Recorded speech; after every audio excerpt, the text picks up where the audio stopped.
So I set a date of resignation, and I had no real plans. Yeah, I was just gonna be self-employed. I'm just gonna wing it. I've got my little vending machine business here and there, and obviously I'm an electrician. I can do work here and there, but I had no real plans, no real income that was gonna be solid. I didn't have no plans to have no solid income.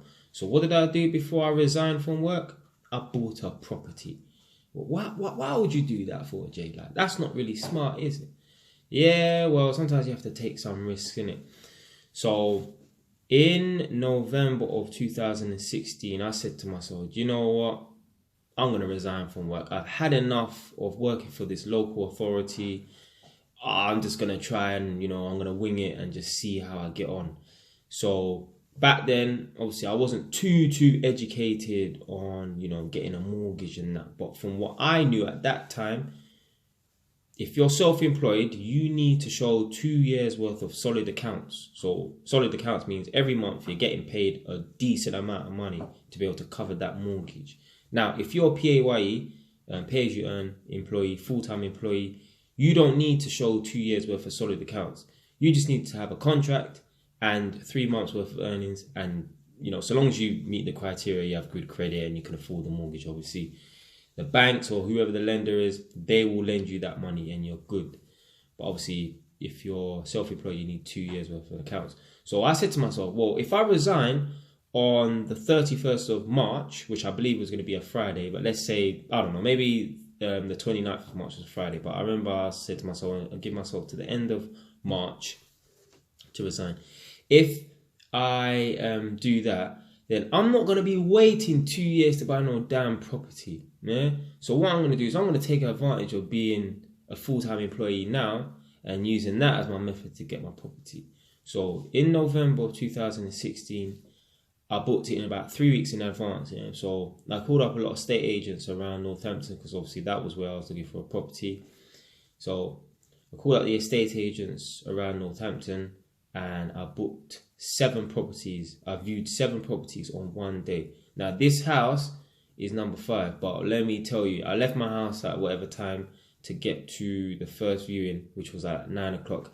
And from there on, I was just up and down, driving up and down. Imagine viewing 7 properties in one day, plus having a little consultation meeting with a mortgage broker and stuff like that.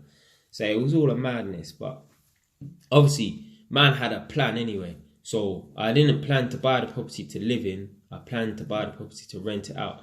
So even if business is bad, yeah, because obviously I'm not just going to resign from work and plan to wing it and be a self-employed electrician with no money in the bank and a mortgage to pay. I'm not stupid, innit? So I left myself a good amount of money in my account. Plus, I plan to rent out that property from day one anyway, innit? So, I've applied for the mortgage and stuff. So when I selected this house to be the house I wanted to buy, because obviously I thought this was the nicest house and it fitted my criteria. Obviously applied for the mortgage, got the mortgage and stuff like that. And it took a little while, obviously, to purchase the property. I think it was about 6 to 8 weeks to purchase the property. Now this went over the Christmas period, so maybe that's why there was a bit of a delay or whatever in it. But yeah, I got the property, so I had the property rented out from day one.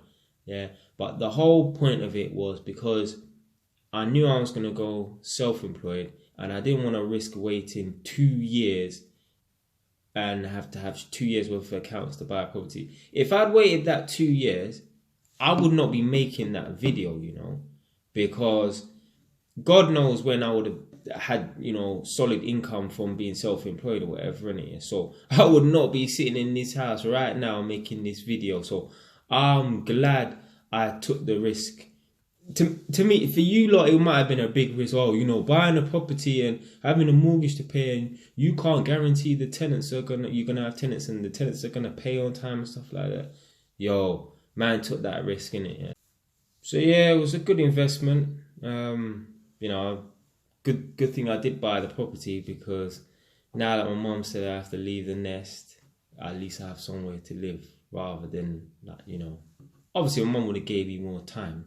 But you don't want to be panicking and thinking, where am I going to live and stuff? And then you don't have a base set up, and then you have to go on rent and stuff. All right, Northampton is a bit out of the way, but you know, obviously I can still go and sleep at my mum's house, sleep on the sofa if I need to, whatever, innit? But at least I've got my own solid base, and yeah, it's good to have your own space. So yeah, if you got money saved up, yeah, look to buy a property, even if it's in Timbuktu or whatever, innit? Get on the property ladder as soon as possible. Stop all this going on holidays and, you know, trying to live this fake lifestyle. Yeah, nice flashy car, or yeah, these jeans are Gucci, and nah, stop that, innit? Start investing your money wisely, innit? You don't have to be some property tycoon, innit? But flipping out, just own 1 or 2 properties. Yeah, it can easily be done by the age of 30. Yeah, easily. Depends on where, innit? Obviously, I don't expect no one to own 2-3 properties in London by the age of 30. Yeah, that is really difficult. House prices in London, 500 grand easily. Yeah, and that's just in average areas, isn't it? So, but yeah, man, everyone just needs to get onto the property ladder, innit? And stop this messing around, man. Save your damn money and spend it wisely, yeah? Stay wise.